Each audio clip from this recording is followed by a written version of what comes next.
What's up, all you filthy degenerates? Welcome back to TBM Sports. Let's talk some Thursday night football. Chargers, Broncos, AFC West clash. Right before we kick off the holiday weekend, the college football playoff also is upon us. We're going to be talking about this game. I'll break down my three best bets as well as kind of my bet for the overall game. Thank you all for tuning in. And if you've been watching, we've been crushing it with college basketball, as well as Joey's been firing up some hockey picks over there. And as always, guys, the Discord is popping. Make sure you guys all click that link down below, join in the free Discord down below, and let's get down into it, okay? Like I said, guys, make sure you like, comment, and subscribe to the channel. Appreciate you guys giving me a couple minutes of your time. Make sure you stick around till the end of this video, and let's break down this Thursday night affair, okay? To do that, we're going to dive into Outlier, okay? That's one of my favorite platforms that I use to make all my bets. Saves me a ton of money. Sign up to, below with Outlier, 7-day free trial. At least register and try it for 7 days, right? There's a ton of action going on, and when you see how much value this actually provides you, cancel after 7 days if you elect to do so. That's literally a free trial for 7 days, okay?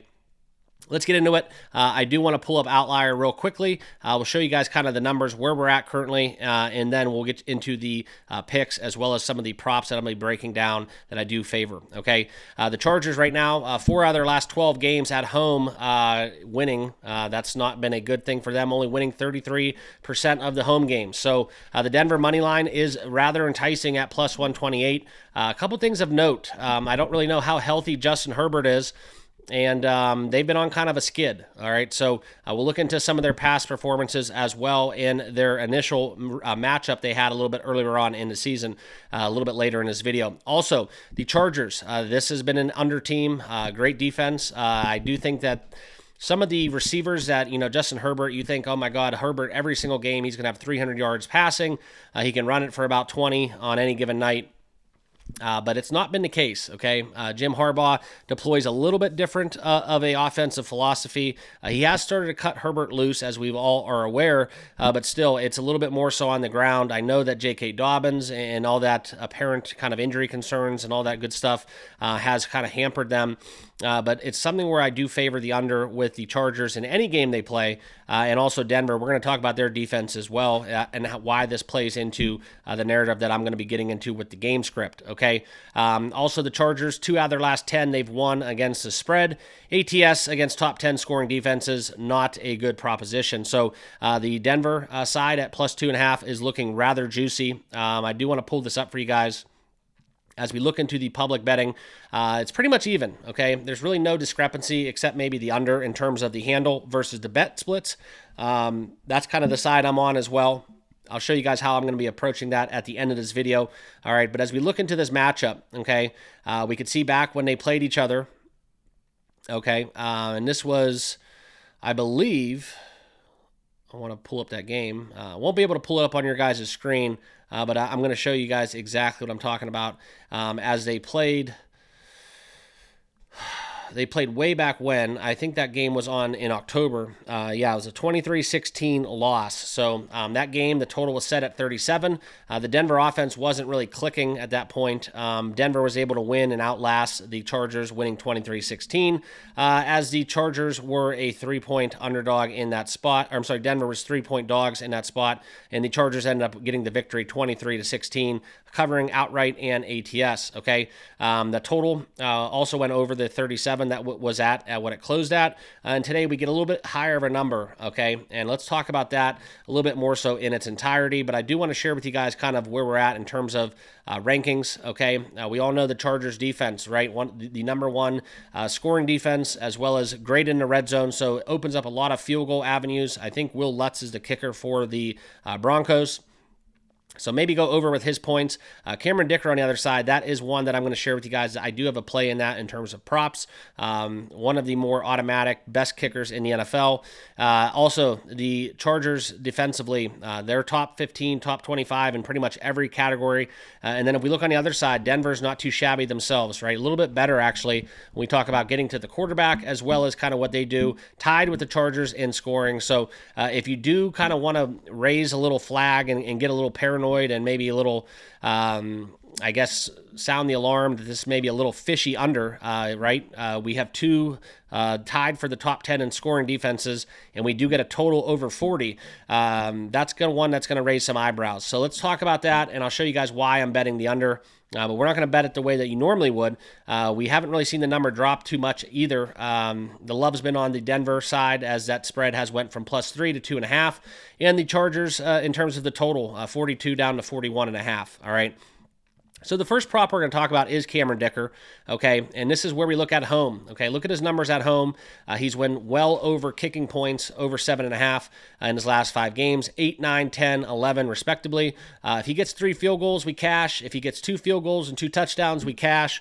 And that's kind of where I'm at within the Cameron Dicker prop, especially after a game against Tampa Bay where he only had 5 kicking points. I do think that if we look at this and we look back at when they played each other, he had 11 kicking points against Denver back in October. I know that was at Mile High, so a little bit more altitude, but he doesn't need the extra length, and I think that this is one where we take Cameron Dicker over 7.5 kicking points at -120. That's one of my favorite bets. Also, we're going to go into the Denver quarterback, Bo Nix. I think that in the games that he does go off, it is for a reason, and that's kind of where we look into his last 10 in terms of rushing. We look at kind of the Chargers. They give up the 22nd most rushing yards to quarterbacks, and we saw that back in that October matchup as well, as Bo Nix was able to scamper for 61 yards on the ground, covering 20.5 by a lot of margin. So this is one that I'm diving into. Love me some Bo Nix rushing yards over 20.5 -110. Pretty much right there in front of us, guys, and I think that we get a good number just because of the recency bias. We're outside of the last game against Indianapolis. If we go back the 6 games before that, he's only covered it basically 2 of his last 7, but in terms of the last 10, it's been 40% on a hit rate. But I think that it's more matchup dependent, and against certain defenses, he either has 0 rushing yards or he has a ton, and there is no in between. So that's why I'm taking Bo Nix over 20.5. Potentially could even get this with 1 rush, but I do think against the Chargers, there's a reason why he had 61 back in October, and I think that translates into today's contest as well. Okay.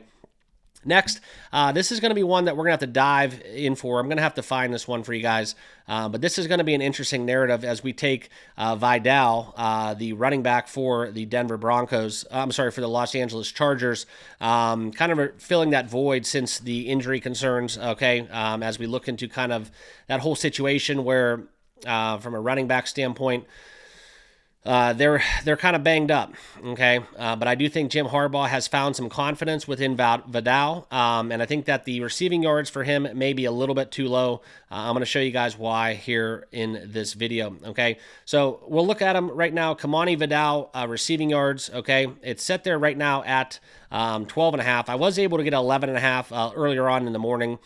So that number has moved. He had 13 against Tampa Bay. Within that was just basically 1 game of work. You look at kind of the target share that he's had.